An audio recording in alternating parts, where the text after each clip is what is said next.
The morning sun was already climbing high when David pulled his old Honda into the parking lot of Riverside Auto Sales. The dealership stretched across nearly 2 acres, with rows of shiny new cars gleaming under the bright lights. Everything looked perfect, almost too perfect. David sat in his car for a moment, taking it all in. This place was his now.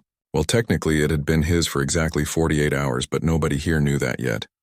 He'd worked 15 years to get to this moment. Started as a mechanic, then moved into sales, saved every dollar he could, learned the business inside and out. When the opportunity came to buy this dealership chain, he jumped at it. 7 locations across the state, and this one was supposed to be the crown jewel.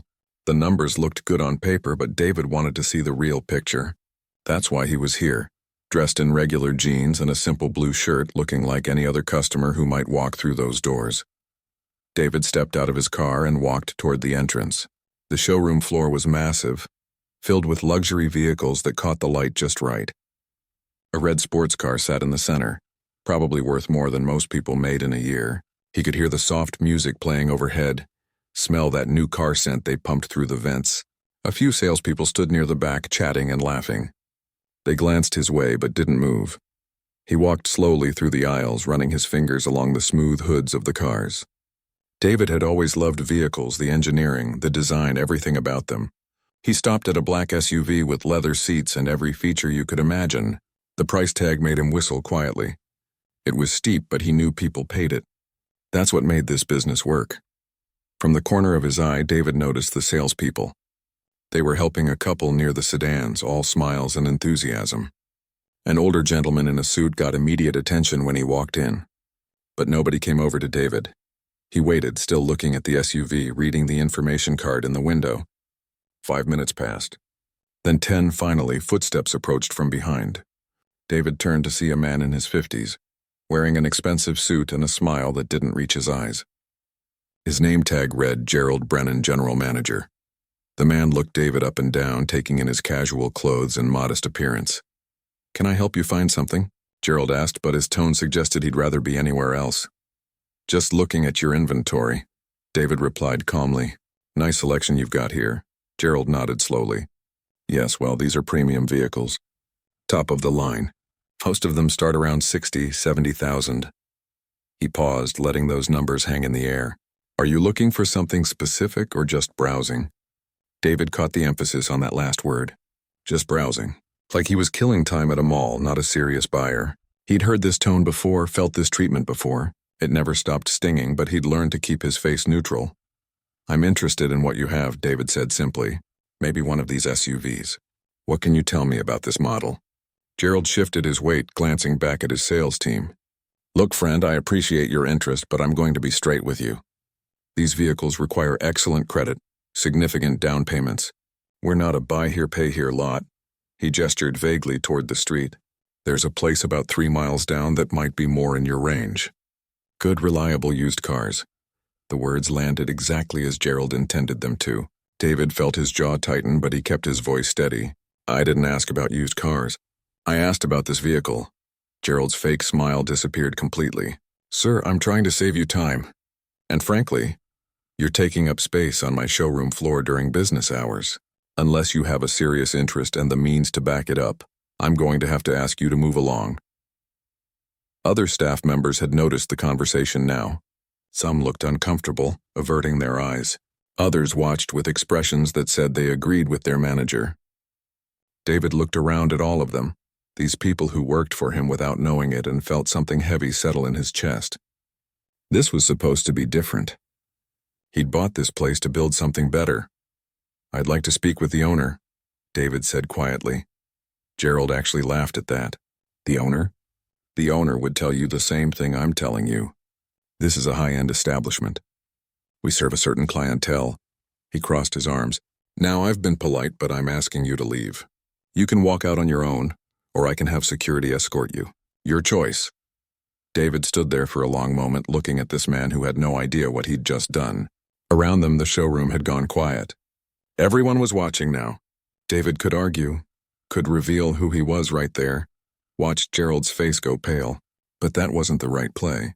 He needed to handle this properly. Document everything, do it right. "Could I have your business card?" David asked. Gerald smirked, pulling out his wallet and handing over a crisp white card. Sure, though I can't imagine what you'll need it for. David took the card, looked at it carefully, then slipped it into his pocket. He met Gerald's eyes one more time, saw the absolute certainty there, the confidence that he'd done the right thing. Then David turned and walked out of the dealership, past all those beautiful cars, back into the sunlight. His hands shook slightly as he got into his Honda. Not from anger, though that was there too. From disappointment. He'd hoped things would be different, that his own business would reflect the values he'd worked so hard to maintain. Instead, he'd found exactly what he'd feared. But tomorrow was coming, and tomorrow would be very different for Gerald Brennan and everyone else at Riverside Auto Sales. David didn't sleep much that night. He kept replaying the scene in his head, Gerald's dismissive tone, the way the other employees had watched without saying a word. He'd bought 7 dealerships, invested millions of dollars, and the flagship location had just thrown him out like he was nobody. The irony would have been funny if it didn't hurt so much. By 5 in the morning, he was already on the phone with his attorney, Lisa Chen. She'd handled the entire acquisition and knew every detail of the deal. When he told her what happened, there was a long silence on the other end. "You're kidding me," she finally said. "Wish I was. Did anyone else witness this?" "The whole showroom. At least a dozen people saw the whole thing." Lisa let out a long breath. "Okay, give me 2 hours.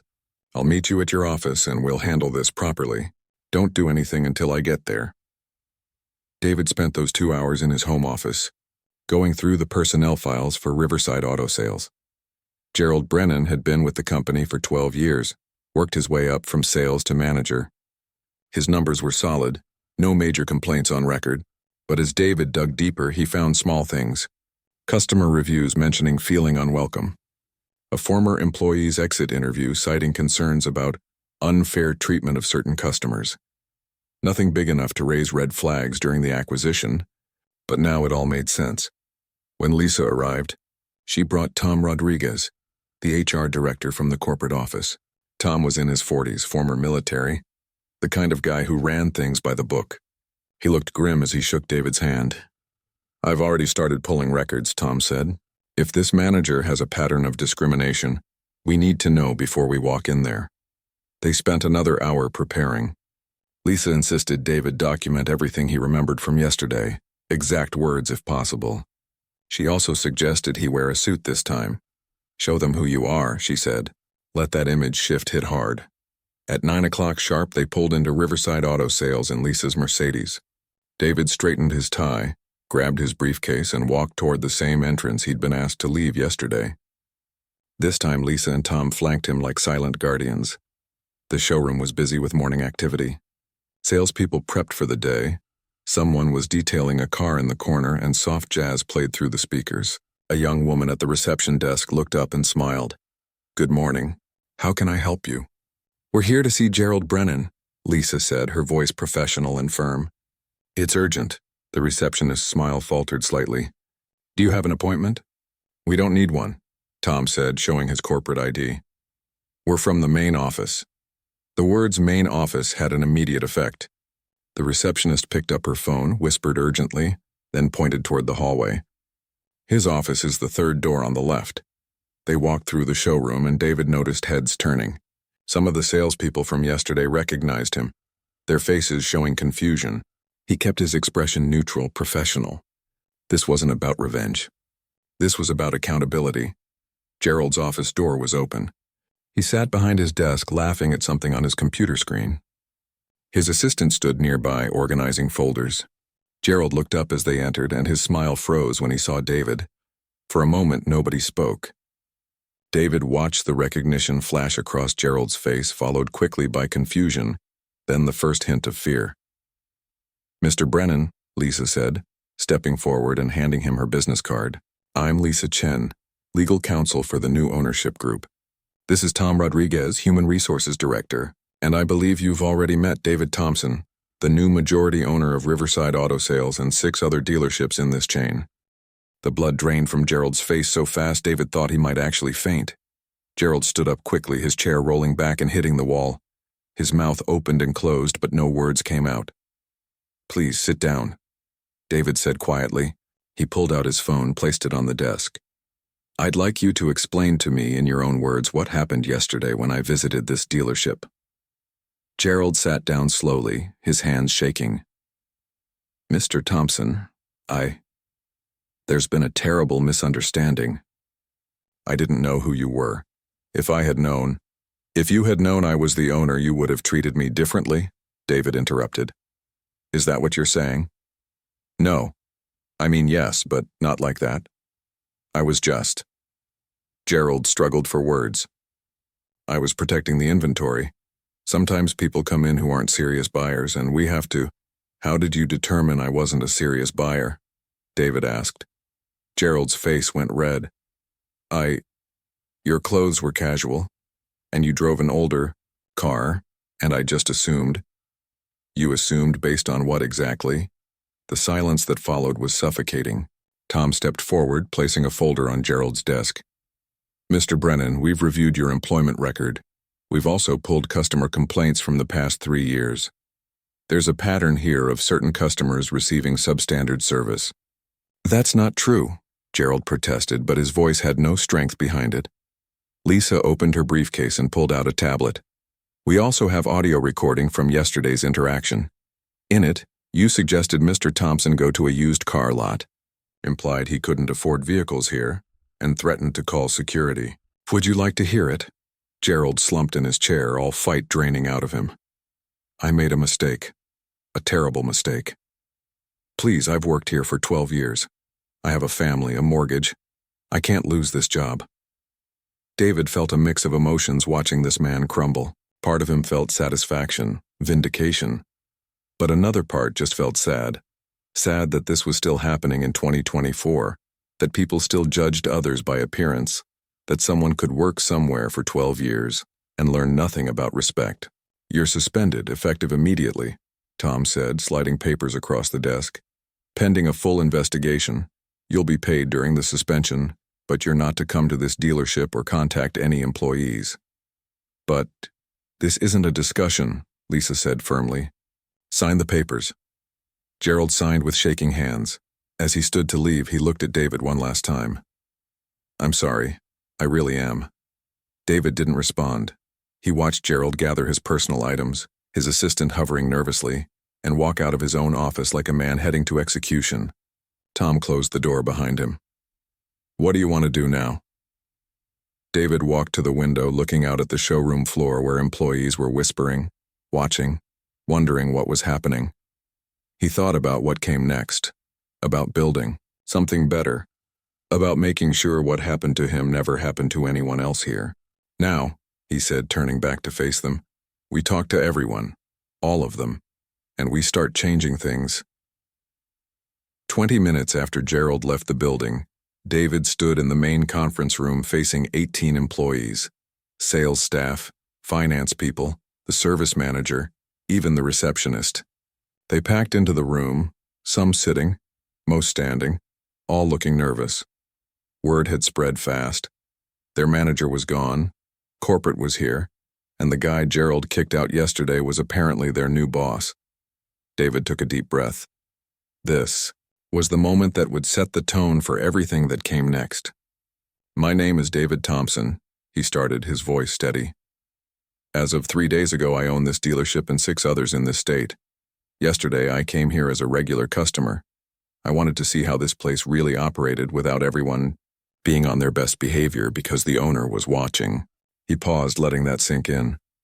A few people shifted uncomfortably. "What I experienced yesterday was unacceptable. I was judged, dismissed, and asked to leave based on how I looked and what I drove.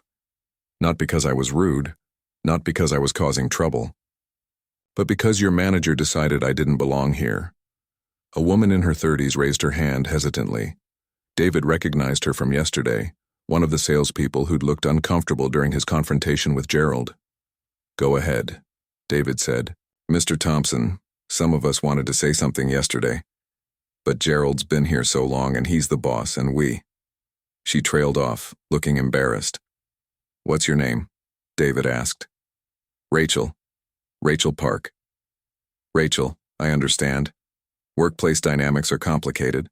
But here's what I need everyone in this room to understand. What happened yesterday wasn't just wrong morally. It's illegal. It's discrimination. And it costs us business. He gestured around the room. How many potential customers do you think we've lost over the years because they were treated the way I was treated? An older salesman spoke up, his voice defensive. With all due respect, sir, Gerald's approach worked. This dealership has solid numbers. Sometimes you have to filter out the tire kickers to focus on real buyers. Filter out based on what? David challenged. Tell me exactly how you decide who's a real buyer and who isn't. The man's face reddened. Well, you can usually tell by what they're wearing, what they drive, the color of their skin. I didn't say that. You didn't have to. David's voice was firm but not angry. That's the problem. These biases are so built into how we think that we don't even see them anymore. But the customers see them, they feel them, and they leave. Tom stepped forward, distributing packets to everyone. Starting next week, every employee will attend mandatory training sessions. These will cover anti-discrimination policies, unconscious bias, and professional customer service standards. Attendance is not optional. It's a condition of continued employment here. Murmurs rippled through the room. One of the finance guys muttered something under his breath. You have something to say? David asked directly. The man looked up, startled. This feels like we're all being punished for what Gerald did. This isn't punishment, David replied. This is education. And honestly, if you see learning how to treat all customers with respect as punishment, then maybe this isn't the right place for you. The room went quiet again. David could see different reactions on different faces. Some people nodded in agreement. Others looked skeptical. A few seemed genuinely ashamed. This was going to be messy, he realized. Change always was. I know some of you are thinking about leaving, David continued, and that's your choice. But for those who stay, I'm offering something better. A workplace where everyone is valued, where customers are respected regardless of who they are, and where your success isn't measured by how well you can profile people. Rachel raised her hand again. What happens to Gerald? That's between Gerald, HR, and our legal team, Tom answered. But I can tell you that his actions are being investigated thoroughly. Over the next hour, they talked through the new policies. David explained his vision for the dealership, his expectations, his plans. Some employees asked good questions. Others stayed silent, arms crossed, clearly unhappy with the changes. When the meeting finally ended, people filed out in small groups, whispering. Rachel lingered behind. Mr. Thompson, can I talk to you for a minute? Of course. She glanced at the door to make sure they were alone. I've worked here for 6 years. I've watched Gerald turn away good customers because they didn't look right to him. I tried to help them anyway, but he'd pull me aside and tell me I was wasting my time. It always bothered me, but I didn't know what to do about it. You can do something about it now, David said. How would you feel about stepping into a leadership role? Interim manager while we sort everything out? Rachel's eyes widened. Me? But there are people here with more seniority. Seniority doesn't matter if they've been doing things wrong for longer. I need someone who understands what we're building here, someone who already knows that every customer deserves respect. Are you that person? She straightened her shoulders. Yes, sir, I am. Good. Report to Tom tomorrow morning. He'll go over everything with you. After Rachel left, David stood alone in the conference room. Through the window, he could see the showroom floor. Business was slow today, probably because word was spreading about the drama. He knew the next few weeks would be rough. Some employees would quit. Some customers might complain about the changes. The local business community might talk. His phone buzzed. A text from an unknown number. When he opened it, his jaw tightened. It was from Gerald, sent from a personal phone. You've made a huge mistake. This will destroy the dealership. I built this place. Without me, it will fail. Enjoy watching your investment crumble. David stared at the message for a long moment, then deleted it. Gerald was wrong. The dealership wasn't going to fail. It was going to become what it should have been all along. Lisa poked her head into the room. How are you holding up? Honestly, I'm exhausted. And we're just getting started. Change is hard, she said. But you're doing the right thing. The right thing, David repeated. Funny how the right thing can feel so complicated. That evening, as David drove home, he passed 3 other car dealerships. He wondered how many of them operated like his had. How many customers had been turned away, humiliated, dismissed. How many people had walked out feeling the way he'd felt yesterday. His phone rang. It was Tom. We've already got 2 resignations, Tom said without preamble. 2 of the senior salespeople. They said they don't agree with the new direction. David wasn't surprised.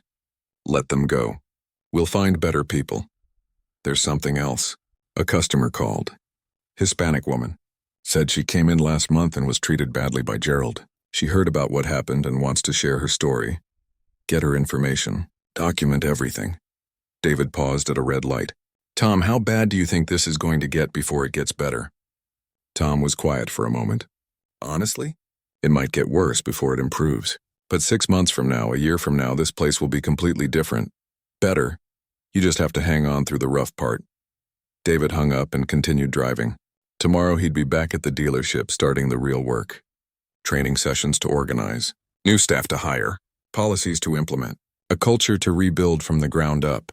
It was going to be the hardest thing he'd ever done, but as he pulled into his driveway and sat in his car for a moment, David felt something he hadn't expected. Hope. Real, genuine hope that he could create something meaningful. Not just a successful business, but a place where everyone who walked through the door was treated with dignity. The fight was just beginning. But for the first time in his life, David owned the battlefield, and he wasn't backing down. 3 months later, David sat in his office going through the numbers. They weren't good. Sales were down 18% compared to the same period last year. 5 more employees had quit after the mandatory training sessions. Online reviews were mixed. Some praising the new culture, others complaining that the dealership had gone woke and lost its edge.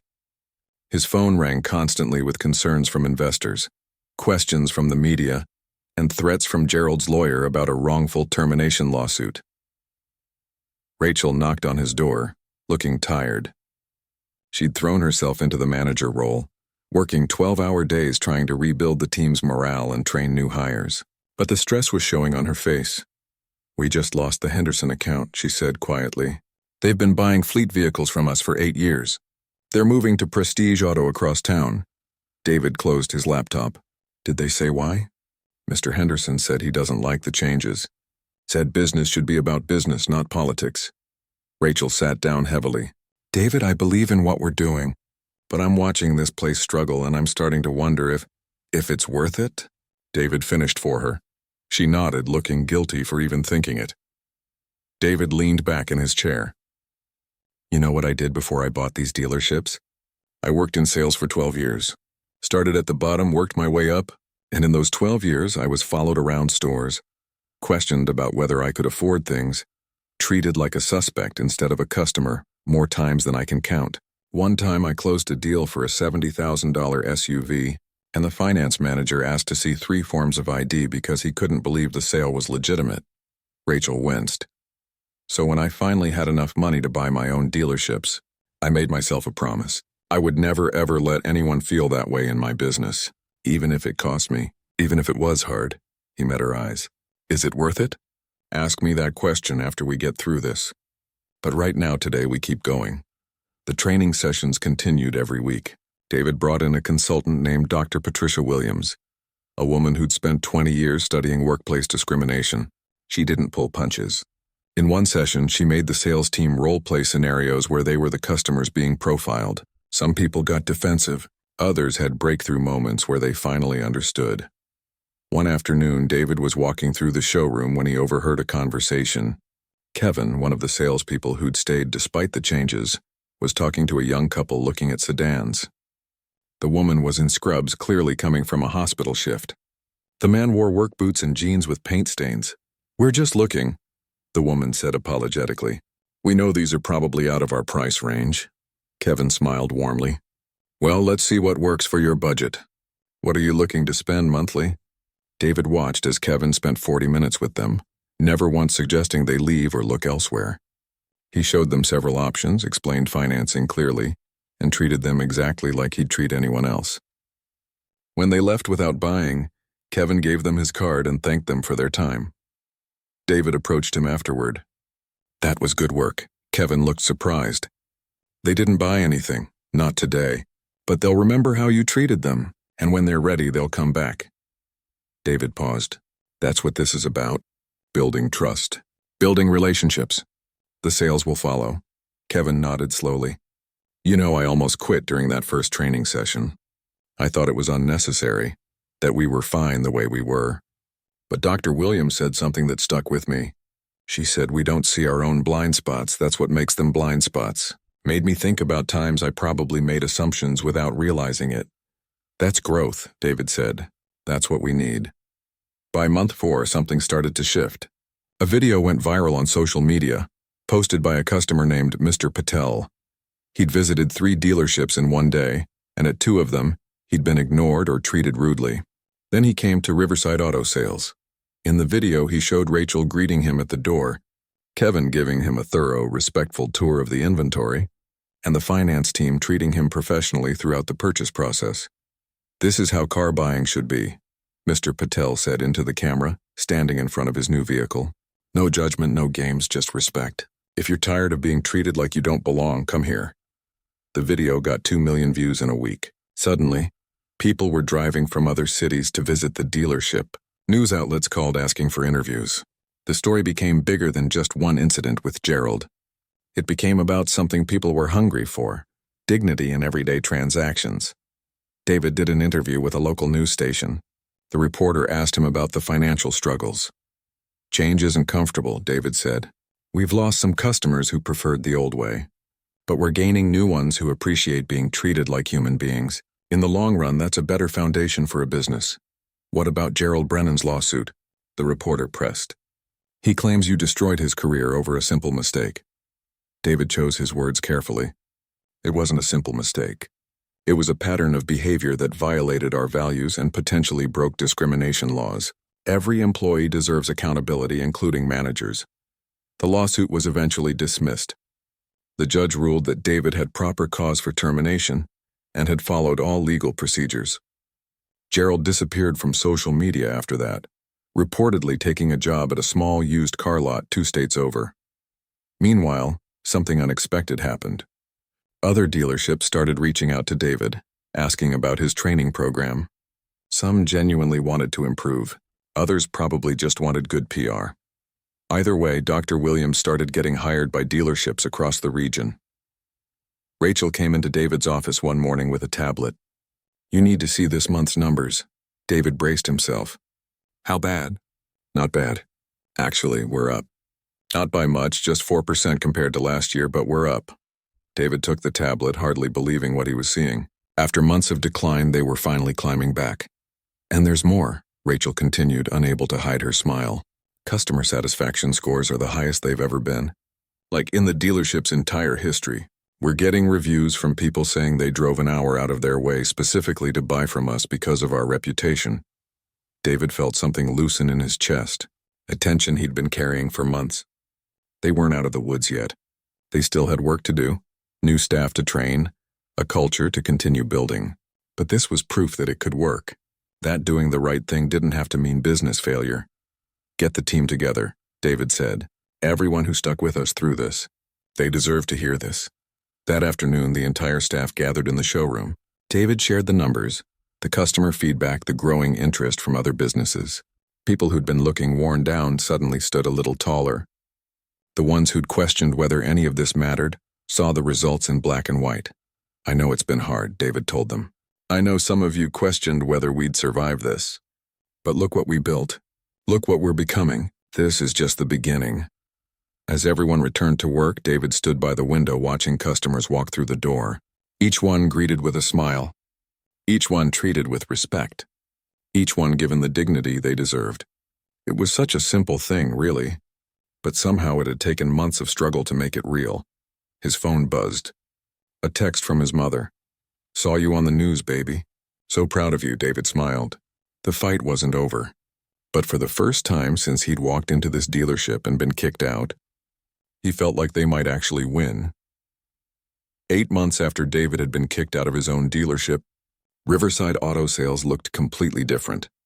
Not the building itself, that was the same, but everything else had changed in ways that couldn't be measured on a blueprint. It was a Saturday afternoon when a teenage boy walked into the showroom with his mother. The kid was maybe 16, wearing a hoodie and basketball shoes, looking around with wide eyes at all the cars he probably dreamed about driving someday. His mother, a nurse still in her scrubs from a morning shift, held his hand like she was afraid to let go in such a fancy place. David was walking through the showroom when he noticed them. He saw the boy's face, that mixture of wonder and uncertainty, like he wasn't sure if he was allowed to be there. It was a look David knew too well. Before David could walk over, he watched Kevin approach them with a genuine smile. "Good afternoon. I'm Kevin. Are you folks looking for anything specific today, or would you like to browse?" The mother hesitated. "My son just got his license. We're not buying today, just looking, getting ideas for when we save enough." "That's perfect," Kevin said, and David could hear that he meant it. "Tell you what, let's look at what you're interested in, and I can give you information on all the specs and pricing. No pressure at all. This is his first car, right?" "That's a big deal." The boy nodded, finally smiling. David watched Kevin spend the next 30 minutes showing them different models, letting the kids sit in the driver's seats, explaining features. When they left, the mother had tears in her eyes.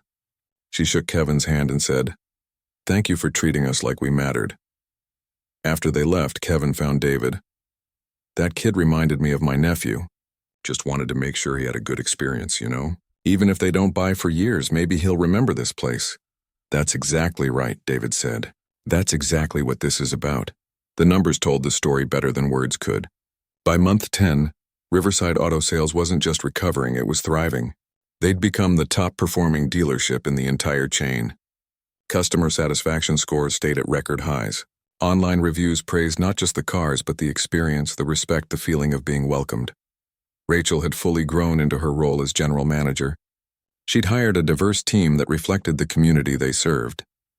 The sales floor now had people who spoke 4 different languages. Veterans, single parents, people from different backgrounds who all shared one thing. They understood what it meant to treat others with dignity. One morning, David got an email that made him pause. It was from a local high school principal, asking if he'd be willing to speak at their career day. The principal wrote, "Our students, especially our students of color, need to hear from someone like you.